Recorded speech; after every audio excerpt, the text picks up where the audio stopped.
My mom is trying to steal my liver to save her life. The thing is, I don't really care if she dies. Am I the a-hole? When I was a kid, my mom was pretty awful to me and my sibling. Resentful, a bit of a bully, never hugged any of us, and mainly told us how we ruined her life. You get the picture. I moved out at 17 to keep my sanity. Sounds like a lovely home life. So nice. I'm 28 now and have never had much of a relationship with her after moving out, as she never once admitted that she had done something really effed up to us. My sister is married and has 2 kids. My brother is divorced with 3 kids. I got a call from the hospital that my mom managed to drink her liver out of order and needs a transplant. All of us siblings were found out to be a match. My sister and brother, once they realized that cutting out part of your liver isn't risk-free, backed out. I was told I have something called situs inversus, meaning my organs are abnormally placed, and that it would make the risk of surgery higher for me. 4% risk of death within 2 weeks of surgery,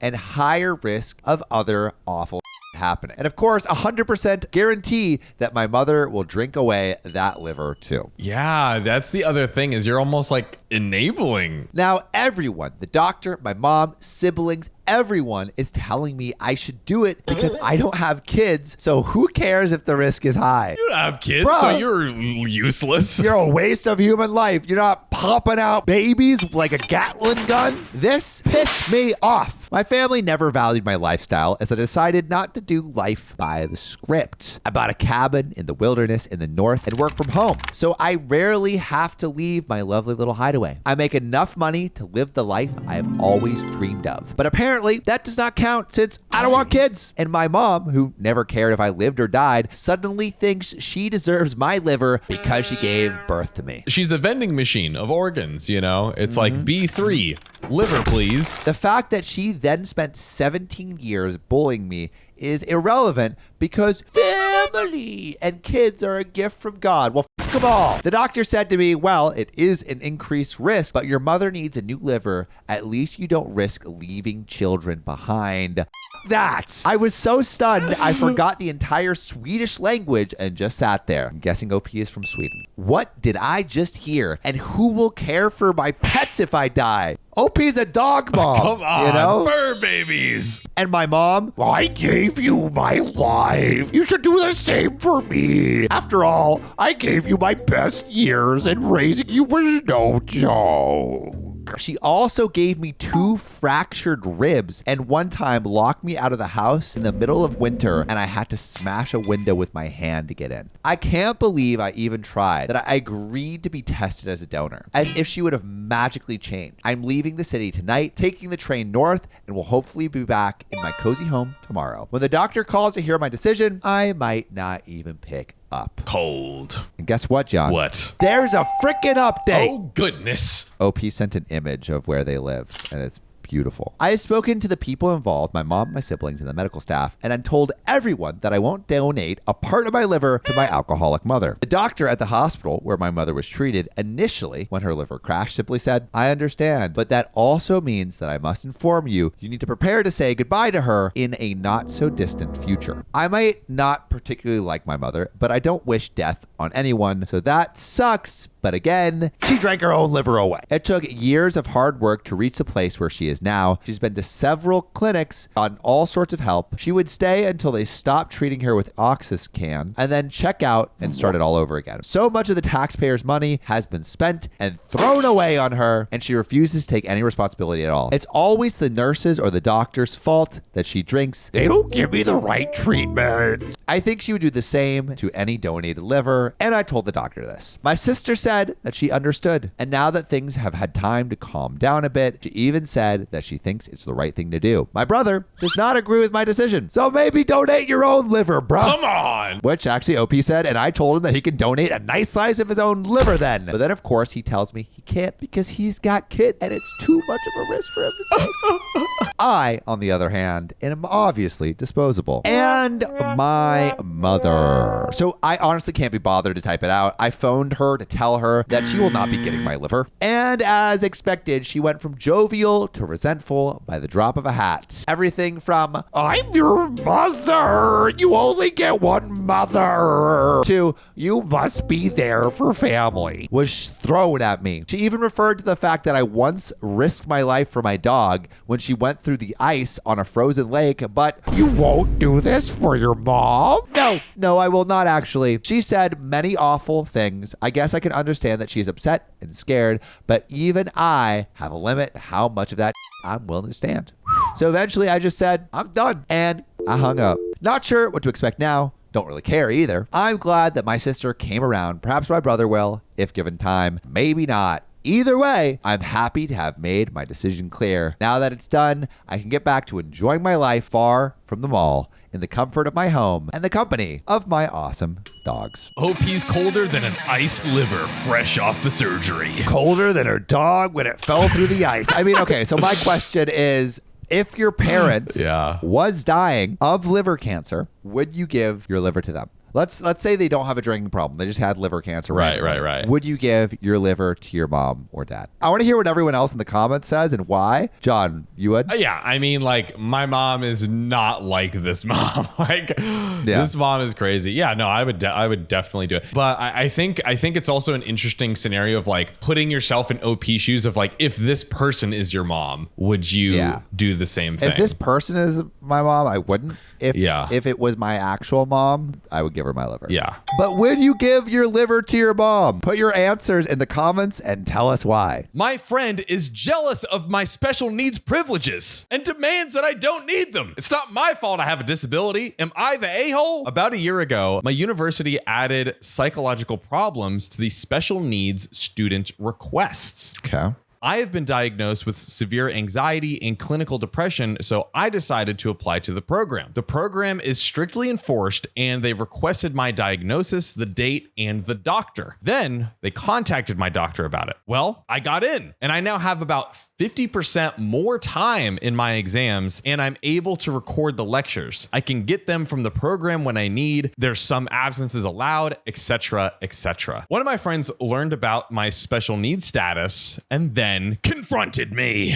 The first thing you do whenever your friends get under the special diagnosis. You just got cancer? How dare you? They told me since I was stable and functioning, I shouldn't be using the program, and I was probably taking away from someone who needed it more. It's true that I have been in therapy for a while, and I've been taking my medication. My panic attacks are less frequent and less damaging. She called me an a-hole for taking part in a program that is quote unquote not meant for me. Some of my friends told me that they agree with her and that they have also been thinking this for a while. Wait, so they're all mad that OP's getting better?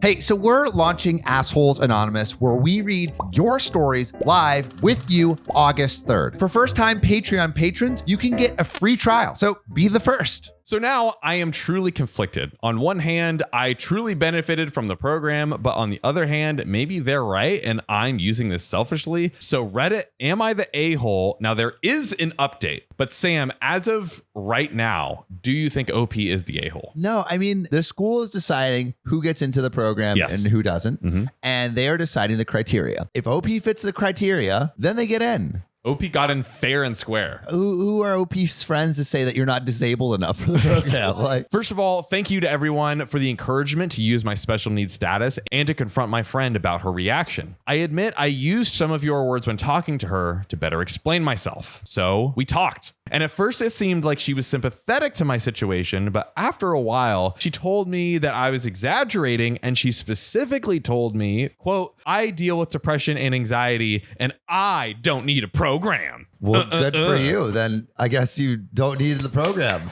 Congratulations. Oh my God. He wants the program. You don't. She expressed that she feels as though this was encouraging me to be lazy. And while she understood there wasn't a limit to students in the program, she told me that I was being unfair to those with learning disabilities by getting the same accommodations. I tried to explain my accommodations, my need to get more time because of a panic attack I had during a proctored Zoom exam, but she kind of flared flared up and shouted that it wasn't fair to her that she was not getting the same treatment. She felt like the university was playing favorites. Has she applied? Have you applied? I decided to remove myself from the situation and told her that I was rethinking our friendship and not to contact me for now. So there it is. Not a happy update, but I at least got to explain myself. I'm also contemplating whether I should send this post to her for her to see other people's reactions, but I'm not sure. Honestly, I think it could help. Like maybe that would help. I think that probably would help. To show her how much of a dumb she's being. Thank you guys again. You all really helped me with my confidence in this situation. I love when Reddit actually comes out to bat for people. That is a beautiful moment when it happens. Quick question. So I think we've discovered OP is not the a-hole. Yeah. Is the friend the a-hole for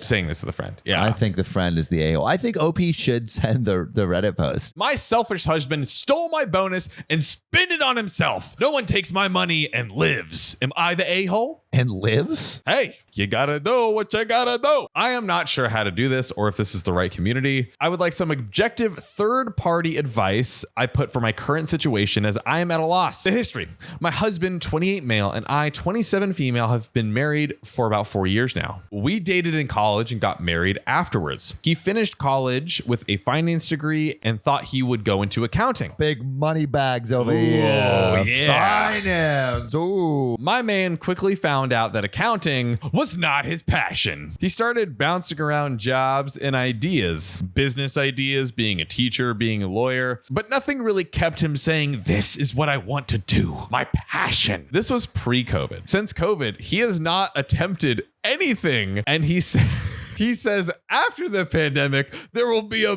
boom in jobs and he can find something easily then that he's passionate about. Man is the king of procrastination. I'm telling you, baby. Bro, when this pandemic blows over, then I'll look for something. I've been working full time and thankfully my job became remote and pays the bills while putting food on the table. What is he doing all day? Playing video games or like masturbating? After the fiscal year closed out, my work was done really well. We sell medical testing equipment, so it was a big product of 2020. I was given a promotion. I got a little pay raise and a small bonus. I was really excited because I could finally repair my purse and replace my shoes. My friend's puppy destroyed it, but I acknowledge I should not have left my purse on such a low stool in front of the puppy's bed, so my fault. Side note, totally not your fault, OP. The friend should pay for that. I was so excited to tell my husband, but he seemed more excited than me over this promotion. He started going off on how he could redo his game area and get the nice new system since he was tired of his others. Bro, why would she get you something that's just going to make you more of a piece of shit?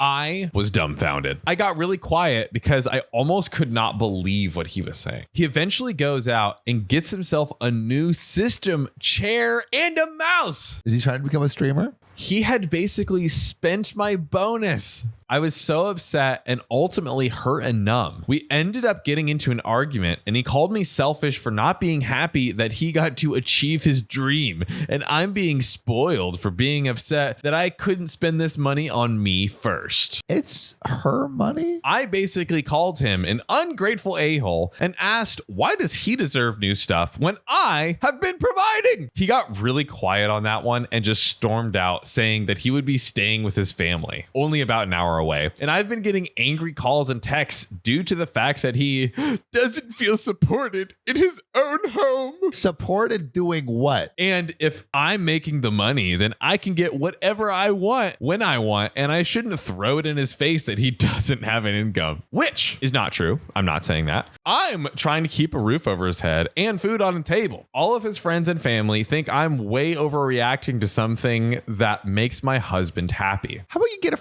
job? Or just contribute or work in some way, manner, or fashion. Do anything but play video games and steal money. And the next time we get a large sum of money, my husband said that he would let me repair my purse. I haven't responded and don't think I will for a few days. But I've gotten so many, you're such a B and you're the a-hole. I'm starting to wonder if I really am. There is a pretty meaty update, juicy update. Is OP the a-hole? What should OP do? Yeah. Let us know in the comments what Put you it think. in the comments right now. But Sam. I feel like no matter the gender of your partner, just like bringing something to the table is important. But that could look like a different bunch of ways. It could look like, helping out with the house, taking care of kids. All right, well, let's see this update. Let's see. I was not expecting this kind of support. I appreciate all the kind messages and compassion. This is more than I've ever felt in my life, so thank you, Reddit. I took the weekend to reflect on what I want and read through the comments and messages. I see your point in that I can't keep treating this like a marriage if he doesn't. So here's to today and my first steps towards freedom. I am separating the finances immediately and contacting a local lawyer to see my options and rights, as well as therapy options for him. I will present this to him and he gets to choose, but I refuse to baby an almost 30-year-old. If he wants that, well, he has his mother. And we have one final update. I want to thank everyone who reached out and snapped me out of this daze with my soon-to-be ex. He was extremely toxic and just made me feel not worth anything. Thus, probably why it was so hard to see he wasn't it. So I want to thank everyone who offered words of encouragement and even the tough love. I needed to hear it. After we went back to his parents, he was waiting for my apology, which I never did. And when he noticed I drained our joint bank account, he escalated, saying I was his and how I could never actually leave him and that he owned me. Oh my God. All of my success was his, and without him, I would be a loser dropout. His family was even worse. I had already blocked them, so they started making fake accounts and using apps to hide their number to harass me, saying I ruined their son's life and how he sacrificed everything to get me where I am, to throw him to the side. What did he sacrifice? He wouldn't even sacrifice his gaming console for your purse. And that this was disgusting and that I deserved to rot. I provided all of this to my lawyer, who recommended that I take a restraining order in case he wanted to escalate further, and not to engage ever, but just to keep the record. This has caused my anxiety to go through the roof, and I'm working on this with my therapist. I've separated the finances completely and changed my banks, even told them my soon-to-be ex is never allowed to access these accounts because he would take it all and run. I have changed my number and gone completely dark on social media besides this. Part of me is broken that our marriage came to an end over a computer. I keep thinking I am stupid and how I couldn't see the warning signs. I must look like a fool to everyone. All in all, I'm slowly picking up the pieces of my life and figuring out how to move forward. Thank you to anyone still reading this, and thank you everyone who helped get me here. OP, you've been through the ringer, but I feel like this is probably the best conclusion that we could have hoped. Yes. For it sounds like the guy completely just showed his colors, and better that he show you and you get out of it than him string you along. Imagine spending your whole life with this guy. I mean, that would be awful. So please share your stories of your significant other being a piece of and not working at all. If you have those, send them in and we'll see you next time.